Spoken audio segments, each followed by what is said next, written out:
Hey everybody, welcome to a bonus episode of the Echo Leadership Podcast. Today, Andy's going to be interviewing Shauna Pilgreen about how to make a difference where you live and where you lead. But before we jump into this conversation, I want to make sure that you know about the Echo Leadership Conference. Listen, this is going to be a great gathering of leaders right here in the Bay Area. It's happening Thursday, May 19th, 2022. We've got speakers like Louis Giglio, Hosanna Wong, Steve Stroop, Grant Skeldon, and Andy Wood, and more who are going to be here to invest in you and your team's leadership growth. So head over to echoleadership.org. That's echoleadership.org to get your tickets and find out more information. You'll see there that when you go to buy your tickets, you can also purchase group rates right there on the website because we really do value bringing a team together. And as an Echo Leadership podcast listener, we've got a special promo code for you to take $10 off the ticket price at the time of purchase. And that promo code is ELP10. That's ELP10. So head over to echoleadership.org today. And now let's jump into this conversation with Andy and Shauna.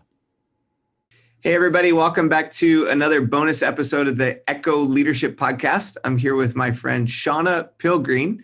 Shauna and her husband, Ben, founded a fantastic church up in San Francisco. It's called Echo.Church. And she's an author. She's written several books. One of her most recent books is a book called Live Sent. And she does a lot around that whole Live Sent book concept, helping churches and leaders live a life that is on mission. So Shauna, welcome to the Echo Leadership Podcast. Thanks for having me, Andy. This is fun. So you have been in the San Francisco Bay Area now for 11 years. Is that right? 11 years this past summer. Yes. Awesome. So take us back to when you first moved here. How old were your kids and what was that like for you when you first landed on the ground in the Bay Area? Yes. So I think in a similar story to your family, we moved from the Midwest to San Francisco. So we moved from rural suburban life to city life. And we did. We brought 3 boys with us. Our kids were 2, 4, and 6 at the time. And it was quite an adjustment moving from, a house with a spacious yard and lots of green space to an apartment just down from the ballpark here in the city. That's awesome. And one of the stories I love is just how you were so intentional in that first bit. Like you had this, was it 30 or 100 days of activities? 31. Okay. So talk about that a little bit and how has that shaped your family, the church and the culture of what you guys have created there and the significance of that? Definitely. Just as leaders, we put ourselves out there, we take a risk, we're not sure how it's going to land. And if it just works for a season or if it ends up becoming a part of the DNA of who you are. And as we look back to that, those 31 days of intentional living in the city really it's become a part of the DNA of our family, but it's also in the DNA of our church. So our first 31 days, just being very intentional, especially as an introvert who could just close the door and say, okay, I'm going to keep the little bubble small. We got very practical, creative, and intentional with how we were going to learn our city. And we made a lot of mistakes along the way, but we also learned our city in a really short amount of time. And we made friends. Some are still friends today. Others have, of course, moved off. But from things of like, we're going to figure out public transit. We're going to get a library card. We're going to find that coffee shop that makes the best coffee. And we're going to know all the baristas there. So just little things, but almost kind of like a checklist of sorts. So I am task oriented. So if I can have things that I can check off and say, okay, we are making progress in figuring out the city and the city becoming home. And so that was really instrumental looking back on it, and it's things we still do today. That's awesome. And from my understanding, like this bigger vision for you of both loving where you live and then tied the living sent, like this is a real core passion for you. Can you talk about where that comes from? It is. And again, I just alluded to it earlier, but I think sometimes hindsight is a beautiful thing. I love hindsight. And so even when we moved here and this place looks so different from our 30 years previously, it's like, how do those two connect? But even as I look back even into my childhood and I think about how my mom would pick us up from school, and here, the kids are going to their extracurricular activities, and my mom is taking us to practice our piano at the nursing home, which you always get a round of applause no matter how good your music is or not at the nursing homes. But I look back at that and I think, no, my mom and dad were even teaching this concept of like, look, we're going to just love whoever lives in the same town with us. And whatever that looks like in seasons of life and gifts and everything. And so you fast forward to 2010 when our family landed here in San Francisco. It was a bit overwhelming to live in a place where you've got all the tech gurus and you've got people with Ivy League degrees. And it's like, what are we doing in this place? And it's like, wait a second, God's called us here. Let's take the gifts and the passions he's given us and let's just see what he might do with it. And so, it still can even be intimidating today to think, okay, I started off as a stay-at-home mom and I'm raising 3 kids and I'm in the van more than I'm on, in meetings. And so how do I make that happen? And again, it's just those day in, day out, learning to be content. I'm doing something with what we see and not beating ourselves up with what we don't see. And just the days add up to some beautiful stuff. It's incredible. One of the things that's been really fascinating to me after being here for 13 years now is how in the Bay Area, it's almost like people come, they move here for a season, they love the city, love the region, maybe 6, 7 years. And then around that point where it's like time to buy a house, a lot of people are like, well, I could never buy a house here. And then they move back, whether it's the Midwest or East Coast somewhere. And there is something about being content in a place for a long period of time that is a real refining process for our character, one, but it also requires some choices along the way. And I'm curious from your perspective, like, were there some choices later that you had to make to almost like double down or come back to this living sent or loving where you live concept? No, you're absolutely right with the Bay Area. And I'm not sure, Andy, if it's San Francisco or the Bay Area makes it difficult or if just the rest of the country makes it super easy. Yeah. But it is a challenge to live here. And it's so easy because I think so many people are transplants in the Bay Area. They can always look back and think, oh, but I could live close to mom and dad, or I could live close to family, or this would just be easier. And I completely agree. Ben and I have had more of those conversations than we can count. Like, okay, are we sure this is where we're supposed to be? Are we really making a difference? We could go someplace that would be a little easier. But I think it's actually healthy to have these conversations. And I really encourage, one thing that we've done that's been helpful, and we've even had conversations with you and Stacy, I think it's helpful to have the conversations with people that are doing life with us here and just getting perspective and letting friends ask us the hard questions of like, okay, why are you really contemplating a move? You feel like you've really made the contribution that you're supposed to be making here in the Bay Area. So I think that's been helpful for us. And I would just even, challenge listeners that you make sure you have someone you're talking to and not making this decision by yourselves. And I think secondly, there's so much that the Bay Area has to offer. And there's so much that we as individuals have to offer the Bay Area. And as I look around, whether I'm coming back to the Bay Area on a flight and just having conversations, I feel like when you make connections with other people who live in the Bay Area and have made it, like they've made it past 6 months, or they've made it past 3 years, or goodness, they've made it past 10 years. I feel like this grit that we share with one another in the Bay Area of like, okay, if you've made it that far, that means you've overcome quite a bit to still call this place home. I don't know. Do you sense that too? Yeah, for sure. And it's interesting too, because, the other side of this that I have found interesting is looking at, so people who come from maybe the Southeast or the Midwest, it's almost like a different equation than people who come from other places in the world. And that's been another part of it too. The culture is so shaped by all these places from all over the world, where the wealth disparity is higher, the cost of living and what people's income it's more similar to the Bay Area. And some of my friends who are international are almost like, well, why are you complaining? I mean, this is way easier than it was in Brazil or Hong Kong. But there is a unity that you feel, or kind of a synergy that you feel with other people that have really said, okay, we're gonna stay here. We're gonna invest our lives. We're gonna buy a home when we can, and just trust that over the course of time, our lives will make an impact rather than uprooting ourselves right before we bear fruit and make a difference. That is a great point about just people who move from other countries. We were having our small group last night, and I think there were like 10 other countries.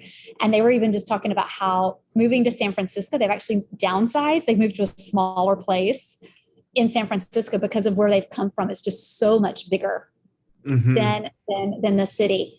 And I also would even say, I think there's a level of what we contribute and not just what we consume. So I think we're not just here to consume, to get the job, to get the money, to get whatever we're here for. But we need to make sure that we're balancing that out with what we're contributing. And of course, it's that give and get. It always feels great to open the gift, to receive the gift. But I do think in time, the more you contribute, something happens within. And of course, you're going to eventually see dividends down the line with just being here and contributing. That's really good. Yeah, it's almost like to make it for the long haul, you have to have more of that contributor mindset, especially, for people who are followers of Jesus and they want to make a difference with their lives at some level. If it's always consuming the easy life, then there's a lot of other places you could go where it's a lot easier. And I love that switch. And I know that for you during COVID, like you guys were very consistent to continue to contribute during that season. I'd love for you to unpack, how has COVID changed the way that people relate in the city of San Francisco, and just how this whole concept of living a life that is sent, loving where you live, how it's morphed throughout the course of the pandemic. Yes. And I would say from a faith perspective, we put our yes on the table. So when we moved here, we were determined if we're gonna love this place and the people here as long as possible. And by putting that yes on the table, it just means as great opportunities come in, we're ready for it. But it also means that when opposition comes, we're willing to stand. And so, of course, business leaders, church leaders, we all faced opposition when the pandemic hit. And so just as leaders, before we could bail, or even considered bailing, was like, okay, we've got a people to take care of. And of course, that includes the people in our church, but it also definitely included just the people that live under our roof. And we spent a lot of time together during the pandemic and the kids being school online. But just even like we were saying before we started the recording, we had to get creative because the days became so mundane. And so just as a family, we took different walks into different neighborhoods, different routes, because we had a certain way every day. We got in the car and we went this way to school. And during the pandemic, we're like, let's go on a walk this way. And Andy, it just opened up a whole new world right within a 5-minute radius of our house. And so we did a lot of prayer walking. We got to know different neighbors. And I think for the way we're wired here in the Bay Area, we need that adrenaline. We get, I think people who live here can get bored so easily. And I think it actually was a time where God shifted our eyesight to see different things and different people. I think it caused us to pray differently. It definitely caused us to serve differently. I think we realized that there were maybe some gifts that we weren't even using that we got to put to use. And again, I think even for a Christian, or even someone who would say they don't have faith, there's still something that when you start caring for another person and you start caring for people even more than you're even caring for yourself, I think there's a change that happens. And I think it does something deep inside you. And I think at a time where everything seemed to be going bad, we began just to see little glimmers of hope around our city as we just got to care for the simplest and the smallest of needs. And honestly, Andy, that was even outside of the people in our church. And it was brand new people. And I just think it's pretty incredible that what could seem as something like an opposition has actually turned into a blessing. That's awesome. How did you hold in tension people that you were connected to? Like one side of this is connecting and serving these people that you've never met. And then also at the same time, there are people in your life in the city that maybe are struggling. They're single, they're depressed, they're anxious. How did you kind of walk that line and hold that tension? Yeah, and a lot of times we didn't know. Was everyone in our church getting taken care of? Were there people that had fallen through the cracks? And I think that tension was hard and at sometimes paralyzing. Mm-hmm. And I think a lot of it we just had to trust. Mm-hmm. And so on the side of things of like, were people in our church being taken care of? Like how were they being looked after? We went so basic and to think that if they came to our minds, we were going to do something with it. So if someone came to our mind, or like, we drove into a certain neighborhood and we're like, oh, I'm thinking of so-and-so. Let me send them a text and see how they're doing. Or if I can drop something off. So we really just kind of went pretty organic in that if they came to our minds, we reached out. Otherwise, if they didn't, we were just assuming that there were other people in our church that were taking care of those needs. But what we came to terms with is that the people in our neighborhoods who aren't plugged into a church, they were not coming to anyone's mind in our church. That's who we were to take care of. Mm-hmm. Like I think of our neighbors, Jack and Anna. There's no one in our church that knows Jack and Anna. Jack and Anna are our responsibility. Yeah. But then as we've emerged from this pandemic and we're meeting again, we are seeing that the people that maybe did not come to our mind in our congregation, they were on someone else's mind. And I think there's just a lot to be said on communities of faith. Mm-hmm. And I think we realize that they're stronger than we even realized. Wow. That's so encouraging. It's I love that perspective too, of if they come to your mind, do something with it. And it's kind of beautiful to think about the way the diversity of our world, the complexity of our world, and the number of people that are here that as a follower of Jesus, I believe God's prompting and putting people on our minds, and he's doing that collectively. So I love that image of when you came back together, there were people that were being cared for creatively by God in ways that you could have never done on your own. And it connects back to what you're talking about with the trust of just trusting that there are other people that are serving and loving. There's a God who's loving in ways that we don't even see. And so it's beautiful. Yeah. I would even add and bring in kind of the social media component to this. I think during the pandemic, that's how we stayed connected, was through social media. But I think now that we're back together, I think obviously some bad habits could be formed where we're dependent upon those connections. And one thing that talking about the tension that I have to work against is that we can say some things on social media, but we have to get back to these in-person relationships. Mm-hmm. Because that's where I feel like the gold is. Mm-hmm. and not put so much of an emphasis on social media. But I even think leaders alike, we need to be drawn away a little more from social media and what we receive from that, and realizing just kind of this call back to these in-person relationships, in-person conversations, and what it's like. You can minister and meet needs so much better when you're in front of one another than you can trying to meet it on social media. That's really good. And for you guys, like this whole thing of Living Sent has become a movement within your church, a part of your culture. And you've been able to help kind of take this and give it as a resource to other churches. I'd love for you to talk about that through the Live Sent weekend format, unpack what that's all about. Absolutely. So the Live Sent, the book, the resources that we make available, just took on a new growth during the pandemic. So many churches and even organizations weren't able to travel overseas and do mission trips and lead in those ways. And so the Live Sent weekend was born just to, hey, let's take a mission trip to the neighborhood. We're already living local. We're already looking at our communities differently because of the pandemic. And so Live Sent Weekend is the whole idea of let's take a weekend for the church. And let's just, instead of like, hey, you have to pay X amount of money and you have to secure these dates on your calendar and take these days off of work to go do a mission trip in Argentina. It's like, what would it look like for us as a church to do a mission trip right here in the neighborhood? And so we break it down a Friday through a Sunday, and it's based off of a conversation that I use in the book that God has with Abram. And God tells Abram, arise, go walk the length of the land I am giving you and settle down. And then I want you to build an altar to me in worship.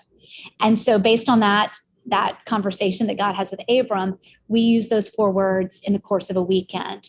So Friday night as a church is the whole idea of arise. Let's remember why God's got us here. I kind of go over this Live Sent lifestyle. What does it look like to live with purpose? Again, whether you're here for 2 years or you've lived here 22 years. And then as we go into Saturday, we do this very organically, but we walk.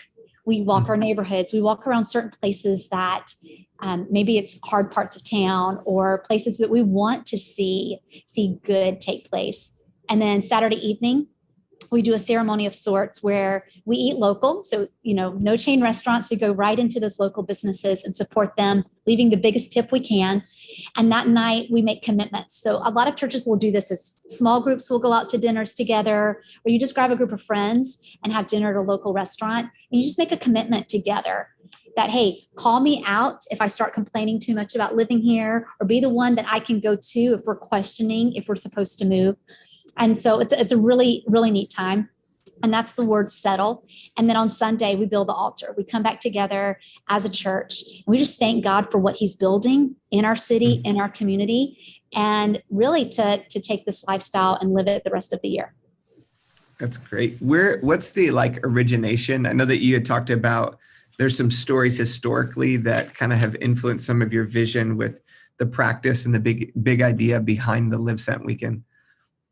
Yeah, again, a lot of it comes from that passage in Genesis. But I just know that we were discovering, even here in San Francisco, that it's just a common thing for people just to come in, get what they came to do, and then leave. And we've just seen a lot of that have that mind shift. And I tell you what, if in a place as transient as the Bay Area, for us to be able to, I can't even count all the people who are actually making decisions to buy the house, put their kids in school here. I believe if you can get your kids in school here, I feel like we've got you now, that you'll stay a lot longer. And so we're seeing, based off this weekend and this lifestyle, that more people are choosing to be rooted here. And they're not living in isolation anymore. They're choosing to be rooted to community and just realizing that wherever they go, whether it's school, it's their work, it's the commute, that God has them here for more than just what they moved here for. That's so good. For pastors or leaders who want more information about the Live Sent Weekend, where can they go for that? Yeah, it's all on my website, shaunapilgreen.com. And then there's a drop down for Live Sent Weekend. Awesome. I'd love for you to talk about what are some ideas or maybe even hacks of how to connect with people. Yes. And again, the things that I'm mentioning, and I realize sometimes when I teach this concept, it can be overwhelming because just life in general is so busy. And it's like, oh, we've got to add something else to our plates. We've got to do something else, right? But I really just see this as kind of working in tandem in whatever you're doing in life. So instead of adding something to the calendar, just look where you're already spending your days. So I'll just use our own personal stories. Our kids are in 4 different schools, which is crazy. That will change next year. But right now we're in 4 different schools. And so instead of me thinking, oh, I need to go to all of these other places and live sin, it's like, no, we're going to live sin at these 4 schools. So I really encourage us to really just kind of use where you already are instead of thinking beyond that. And so just a few different hacks. It's do life as much as possible close to where you live. Again, let's limit our footprint all over the Bay Area. And, for instance, one example is, okay, when you're going to the grocery store and you've got your grocery list, or your spouse sends you the grocery list, just write the word extra on there and pick up something extra to keep in the car so that you can give out to somebody in need. or to keep it on hand in case you do want to run a meal to your neighbors or something like that. That's just an easy thing. You're already at the store anyway, or add it to your Amazon cart. When it gets used up, replenish it. I also say our family, and it's something has become a family tradition, we do a thing called cookies and cocoa. And we just choose a night and we bake all the cookies leading up to it. And we just send out an email, or, if we've got time, we'll actually make cute invitations and hand out to our neighbors. But we literally, and now because of COVID, we just set it all outside and have people come and fix their hot cocoa, and they visit with one another. We have neighbors meeting neighbors that otherwise they wouldn't meet. And it literally cost us about, $10 for the hot cocoa at Costco. You can buy store-bought cookies or make some depending on how creative and the time you have. And then just set it up outside. And it's amazing what something, just a few hours and a few dollars can do. It's so good. You're challenging me too. I think this season has really been a time for so many of us where it's like, it's been so easy just to focus on getting through. And you guys are a great example, both you and Ben and your team, of like how to take a crisis and leverage it and not get focused on just getting through, but actually say, how can I leverage this crisis to serve other people, to love other people? And I think for a lot of, there's different audiences online on this podcast. There's some people that are business leaders, there's church leaders. I think for a lot of church leaders, they've spent a lot of their time trying to figure out how to keep the engine going that is called the church with all the operations. And in a lot of ways, this is what keeps the church healthy for the long haul. And I just love that you've kind of leaned into this and put resources together for other church leaders. I also would love to have you speak to, how would you say for somebody who's not a follower of Jesus, but they're thinking about how to integrate this into their business or other leadership environments, what is the sales point or selling point of why this is a better way to live? Well, and I would just say, bring it back to who you are. So business leader, just think about who you are and how you're wired, and what your skill set is and what your passions are and what's your vision just for your own life or vision for your company. And then get in on that and think, I know, if that is who you are, you want to make a difference in this world. You don't want to just be about self and making yourself money. You want to see your employees' lives changed. You want to see help in your organization, and you want to leave this world better than when you got here. And so if that is true, then you're going to want this to happen inwardly in your own life. And you want it to, of course, be something your family unit does. And then you're going to want that to affect your business and organization. So I would just say, get in on, hey, what is something you as a person, what do you want? What kind of impact do you even just want to make on the Bay Area? And get your family involved, and then find a way to get your organization involved. And chances are high from personal experience that you do this and you're going to want to repeat this maybe every quarter. And then you're going to realize you're actually receiving, because we say, that's just a global truth. When you give, you end up receiving a lot more. So good. Shauna, thank you so much for investing the time into our tribe here, and all that you do to love and serve people in San Francisco, and all that you do to be a part of this bigger collective of making a difference in this region. Stacy and I love you and Ben so much, and we're so grateful for you. Absolutely. Well, we feel like we're partnering with you, and our hearts are for the city. Our hearts are for the Bay Area. So anything that we can do and pour into just to have more people stay put and love this place together is always helpful. Awesome. One more time, tell us the website where people can go to get more information about the Live Sent weekend and some of the resources that you've put out. Yes, it's all at shaunapilgreen.com. Awesome. Thanks, everybody, for joining us for another episode of the Echo Leadership Podcast. Hey, everybody, I hope you found this conversation encouraging and you're ready to go lead where you live. Now, we want to let you know that you can be notified of all future releases of the Echo Leadership Podcast really simply. 1, subscribe on your platform of choice. 2, you can head over to Echo.Church/leadership podcast drop in your email right there, and we will notify you in your email inbox of all future releases. And I got to tell you, it means the world to us when you like, share, comment, and subscribe to this podcast. And it means a lot when you share it with somebody else, because we really do want to be about helping leaders get better. So we look forward to seeing you on a future release of the Echo Leadership Podcast.